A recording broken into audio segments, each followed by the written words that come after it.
Hi friends, ఇవాళ అయితే మీకు ఒక simple dhaba style paneer recipe అయితే చూపిస్తానండి.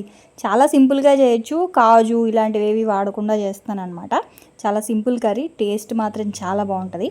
ఫస్ట్ అయితే ఒక 3 ఆనియన్స్ తీసుకున్నాను. ఒక మీడియం సైజ్ ఉల్లిపాయలు ఒక 3 తీసుకొని ఒక 3 స్పూన్లు ఆయిల్ వేసుకొని ఉల్లిపాయల్ని బాగా ఎర్రగా వేగాలి. ఆ తర్వాత అందులో ఒక అర స్పూన్ అల్లం వెల్లుల్లి పేస్టు, తర్వాత పావు స్పూన్ పసుపు, రుచికి సరిపడా ఉప్పు, ఒక అర స్పూన్ కారము, అర స్పూన్ ధనియాల పొడి, ఒక పావు స్పూన్ గరం మసాలా, అలాగే ఒక చిన్న పావు కప్పు పెరుగు అన్నీ వేసేసి మంచిగా ఇలా కలిపేసుకోవాలండి. కలిపిన తర్వాత పెరుగు కానీ టమాటో కానీ వేసినప్పుడు ఏంటి అంటే ఆ పులుపుని బ్యాలెన్స్ చేయడానికి ఒక స్పూన్ పంచదార కూడా వేయండి. సో చిన్న స్పూన్ పెద్ద స్పూన్ అనేది మీ ఇష్టం, మీరు తీసుకునే క్వాంటిటీని బట్టి పంచదార కూడా వేయండి. ఆ క్లిప్పింగ్ మిస్ అయ్యింది. ఆ తర్వాత నేనైతే కొత్తిమీర పేస్ట్ అయితే చేసి పెట్టుకుంటాను. సో కొత్తిమీర పేస్ట్ కూడా ఒకటి వేసాను.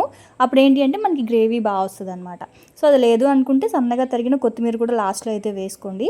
తర్వాత మంచిగా కలిపేసి అందులో పన్నీర్ ముక్కలు కూడా వేసేసి వాటర్ వేసేసి ఒక 5 నిమిషాలు అలాగా మీడియం ఫ్లేమ్లో పెట్టేస్తే బాగా ఇలా దగ్గరగా అయిపోద్ది. లాస్ట్లో పాల మీద మీగడ ఉంటుంది కదా, సో ఆ మీగడ తీసేసి పైన వేసేసి కలిపేస్తే ఎంతో రుచిగా ఉండే దాబా స్టైల్ పన్నీర్ కర్రీ అయితే రెడీ అండి. ఇది బగారా రైస్తో, చపాతీతో, నాన్తో దేంతో తిన్నా చాలా బాగుంటుంది. ఇది రెగ్యులర్గా మా ఇంట్లో చేసే రెసిపీ అనమాట. మా పిల్లలకి చాలా ఇష్టమైన రెసిపీ. మీరు కూడా ట్రై చేయండి. రెసిపీ నచ్చితే సబ్స్క్రైబ్ చేసుకోండి.